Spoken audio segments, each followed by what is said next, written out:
Okay, so you know that this episode is troubling when I have to break out the wine. Let's go.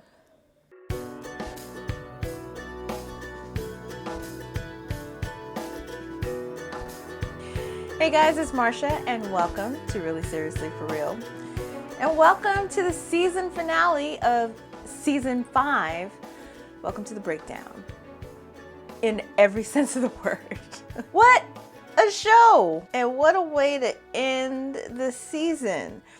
Okay, I'm just gonna put this out there. I didn't think that the season finale was gonna go in that direction. Let alone on Mother's Day. We all know that Outlander, just in general, does not shy away from the pain. They don't shy away from that. They don't shy away from the taboo subjects at all. And that's certainly one of the things that I appreciate about this show. I have started and stopped and stopped and started this video several times now because I don't even know where to begin with this. I don't know what to talk about. I don't know. I just don't know. You know, I watched this when it popped up on the Stars app at midnight. And that's just the kind of show or the kind of episode that it stays with you all night. It was deep. But before we get too deep, go ahead, hit the subscribe button and click the bell so you're always notified when I upload a video. Because, hey, you know, sometimes you're meandering around the channel and you're like, I like her style. Let's seal the deal. All right. My whole theory, out the window. It meant nothing. I don't know. I kind of think it would have been more interesting, but whatever. So, what am I talking about? Yeah, we're talking about Bree and Roger. Bree and Roger. Man, no happy adventure, no craziness regarding Ian.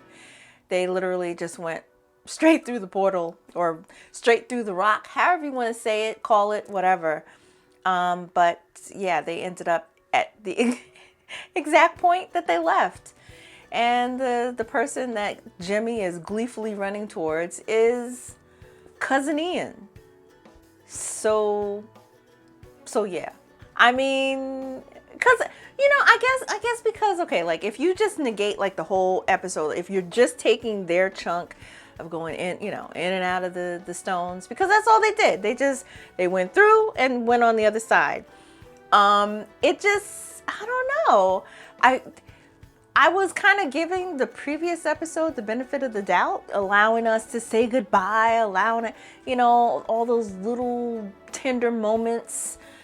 But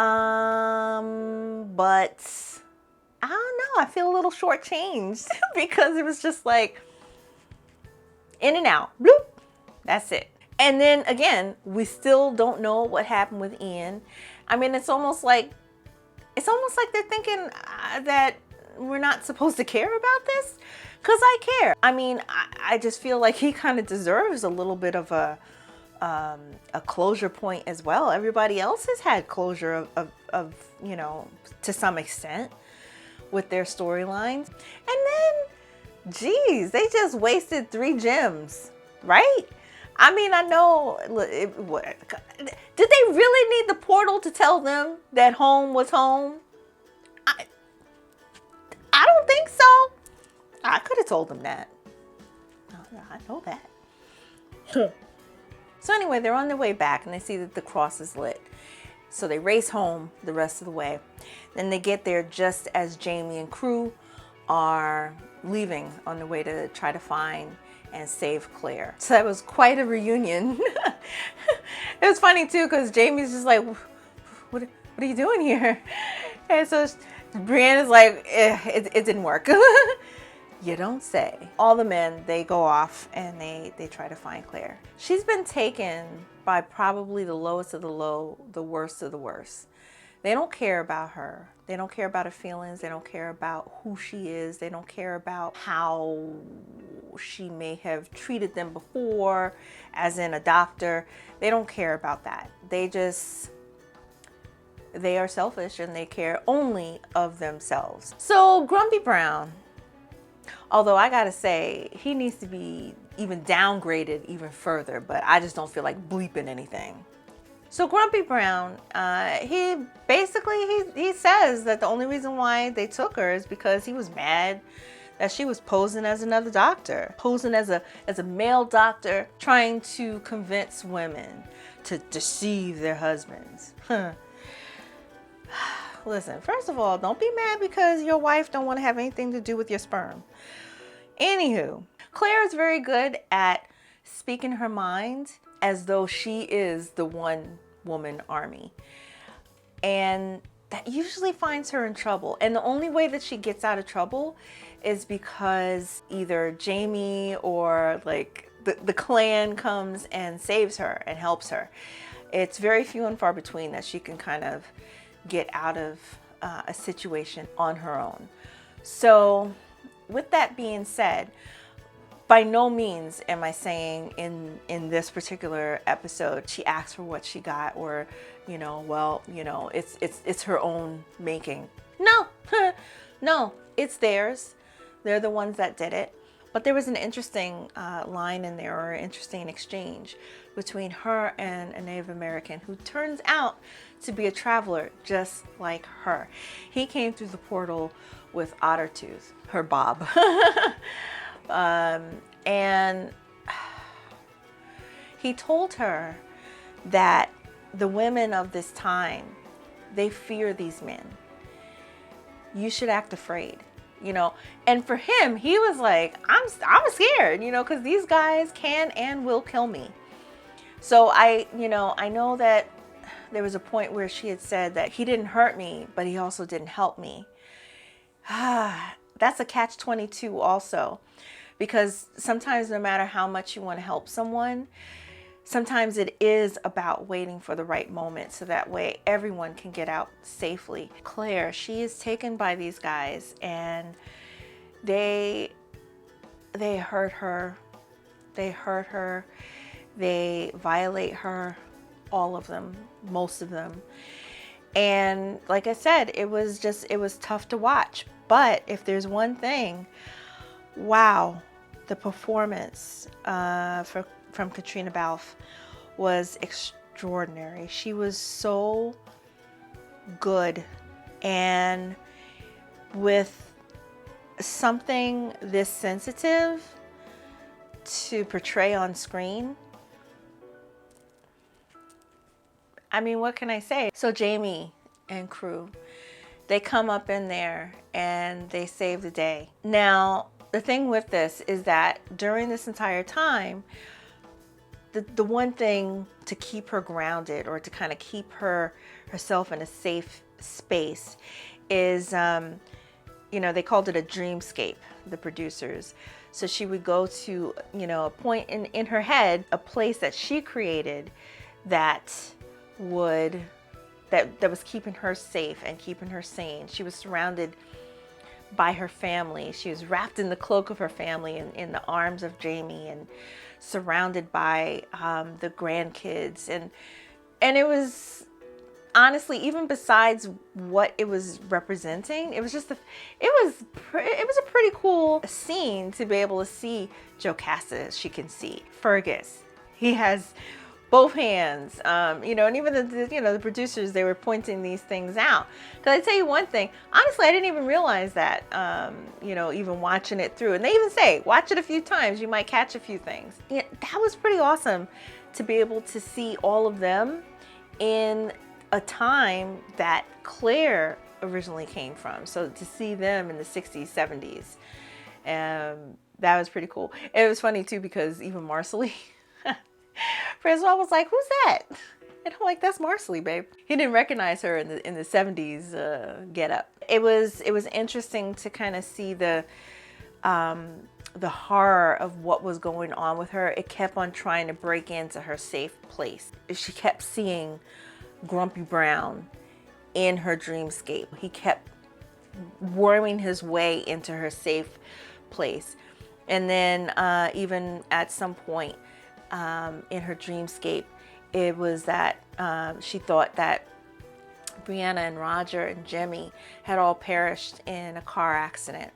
And then the cops that came to the door was Grumpy Brown and his evil sidekick. So, you know, that was another interesting way to show how he just kept trying to worm his way and break her down little by little from the inside out. One of the most heartbreaking scenes for me is actually when Jamie gets there and he sees her in the state that she's in, tied up, bound, clearly violated. He sees this and he's just looking at her and it's like frozen. You know, he wraps her in his cloak, in his arms, and takes her. But before that even happens, to see Roger and Ian and even what's the guy? Big John? No, that's not his name. Yeah, actually, I think it is John. Anyway, you know, he's there, and just to see them, like, you know, because they're looking at her like, this is Claire. This is Claire. This is like the surrogate mom of everybody. This is, you know, like, we have to protect her. And then they even say, like, okay, there's still some men there that are alive. Most of them have been killed. There's still some men that are alive. And so Big John, he wants to hand Claire the knife. Like, you know, I'll let you have your vengeance. I would have been like, yeah, hand me that knife. Jamie, he says, like, you know, she's bound by an oath. I do the killing for her. And then, you know, the rest of the men that are there, they're like, yeah, and so do I, and so do I. So they do. They off everybody. But how is it possible that Grumpy Brown still made it? So that irritated me a lot. Why did he have to live? So they saw that he was still alive, and they were like, well, there's still questions. What question? What do you have to ask him? What? He did it because he's an idiot and he's evil. I don't really think that there should be any other questions. They should have just, you know, it's just like Bonnet. Just get rid of him and let's just keep it moving. But they end up taking him back. To see Brianna run out and, you know, to see her mom in such a state, that was so... that just tore me up inside. It really did. And because also, too, you got to think, like, it's insane to even think about it, honestly, that Brianna, Claire, Jamie, they have all been violated, brutally violated. Heck, even Ian with Galus, you know, it's... Brianna understands what Claire is going through. She knows how she's feeling right now.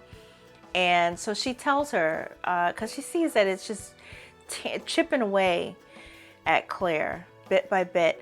And, you know, she's trying to process everything. Brianna even tells her, like, you know, you have my hand and my ear when you're ready. And if I'm not mistaken, that was the same thing that Lizzie had told Brianna when she got back after seeing Bonnet. Then there's that next bit where you see Claire.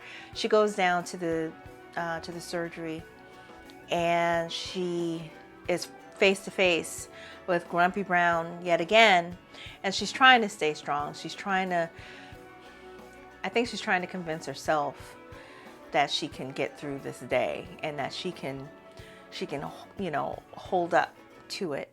Because she even had a discussion with Jamie. She's just like, I have been through so much. This will not break me. It can't break me. So now Grumpy Brown is trying to terrorize her yet again. And he's just like, oh, you know, tell your husband, don't, you know, don't hurt me, don't kill me, all this stuff, I'm begging you for my life. It's like, get out of here. And I just love, you know, Marcelly to the rescue, because she was basically saying everything that I wanted to say, like, shut your mouth, sit down. And then even this is a point, she's like, we're wasting good medicine on you. That's what I'm saying. I'm like, I don't understand why he even came back. Claire, she's just like, you know, no harm will come to you, or I won't, you know, I won't harm you. And Marcelly, she said, well, maybe she won't, but I sure will. because he wanted to mouth off some more. I'm like, you know, for someone that's in a precarious situation, they just don't know how to shut their mouth. Not that I'm sad to see him go, or in the manner in which that he went. So anyway, she ends up giving him the same, an overdose of those roots, the same roots that Ian was going to take to off himself when he had buried the hatchet and was with Roger. So I guess that was the whole purpose of telling us about those roots, so that way we knew. So she injects him with that. He's like, oh, what's that you giving me? I'm glad that it showed that it was an easy choice in the moment, because she was doing it, you know, she was doing it for the right reason. Again, I don't condone taking anyone's life into your own hands. I don't condone that. But for the purpose of this show, yeah, you know, I was rooting for her. I was like, yeah, Marceline. But I'm really glad that it showed how she felt afterwards. When Jamie had found her in the surgery, and she's just on the ground, and she was just so horrified by what she did, and horrified that she'd be haunted by this or by him for the rest of her days. So I'm glad that Jamie was there to comfort her. So he ends up taking Grumpy Brown, his body, back to his brother. And so I guess they're trying to set it up for like a, you know, the Browns, the return at a later season, perhaps. When he dropped the body to the ground, he was just like, listen, he came up on my property. He took my wife, and he violated my wife. So I took his life. You know, I'm glad that Intensity Brown, I'm glad that he was able to, you know, recognize that what his brother did was wrong.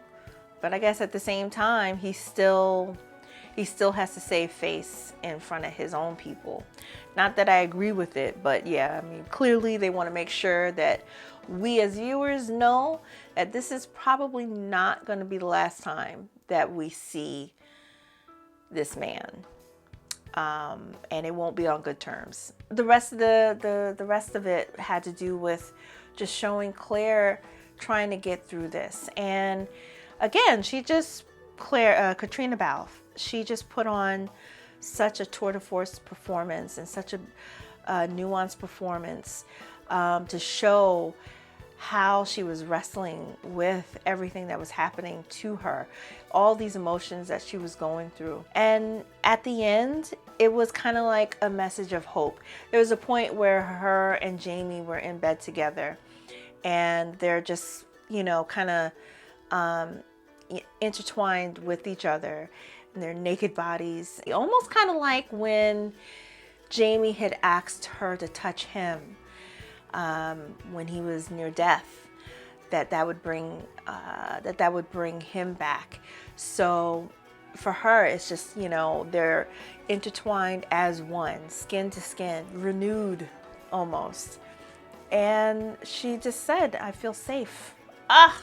Loved it. In the end of the episode was just showing hope. It was showing everyone in this loving environment, in this loving family. And Brianna and Roger, they're walking towards the house. And I don't know, there was something about their whole walk up to the house that was just really cute, because not too long back they were trying to hightail it out of here. I wonder if Ian gave back that deed to the property. Ian is like, no, you gave it to me. It's mine. As a standalone episode, I thought it was beautiful. I thought it was magnificent. Save for the whole thing with Brianna and Roger. I think that they could have, I don't know. I still feel like that was almost a waste. Like, did we really need this whole little trip and a whole episode dedicated to saying goodbye to them, just to tell them something that's very obvious? That to me was a little bothersome. Not knowing what happened with Ian is bothersome to me. And now again, everything with Claire, it was just, wow. It was heartbreaking and devastating. But as a standalone episode, with that portion of it, it was perfect. It was perfectly done. But I don't know. I guess I I kind of feel as this season ender, it didn't fit for me. Or maybe it's just because of, you know, how everything led up to this point. Maybe I feel that it was missing something, or maybe I just feel like it shouldn't have been at the end. I feel like there should be something else after this. I don't know. I don't even know how to put my finger on it. But as a season ender, it just didn't feel right to me. But as a standalone episode, it was well done. Do you know what I mean? Am I explaining myself well? We had to do a letter grade for this season. A, B, C, or D. Or F. What would we give it? I think that it's probably a B+. I think a B+. And I think that's being very fair, you know, to the season. I think it definitely, it was very good, but there were some things, there's some gaps in there that could have been filled a little bit better. And there's a lot of things that you clearly can see they kind of raced over. Yeah, what do you think? What do you think? What grade would you give it overall? And what did you think of this season ender? You know, every year I always promise other videos and then it's like, meh. But if there's one thing that I wanted to kind of put through, I wanted to make sure that I had a dedicated area to film in, a dedicated area for my office. And so this is what you're seeing behind me is my new space, which is not so new. It's the same exact space that I've been filming in, but now we've kind of created a little office and filming space. Well, I guess one day I'll kind of give a tour. Drop by any of the social media if you have any ideas, anything. What would you want to see on this channel? But as for Outlander, I guess we're done. I guess we're done. Because I'm not like an Outlander channel, so you're never, you know, I don't really follow the news on, you know, the filming. Every so often, if I see something interesting, then I might post about it. But for the most part, this is it. This is it for Outlander. But certainly, feel free to peruse the rest of the videos that are on the channel. And I guess that's all, folks. Thank you so very much for watching, and I'll see you around. Bye.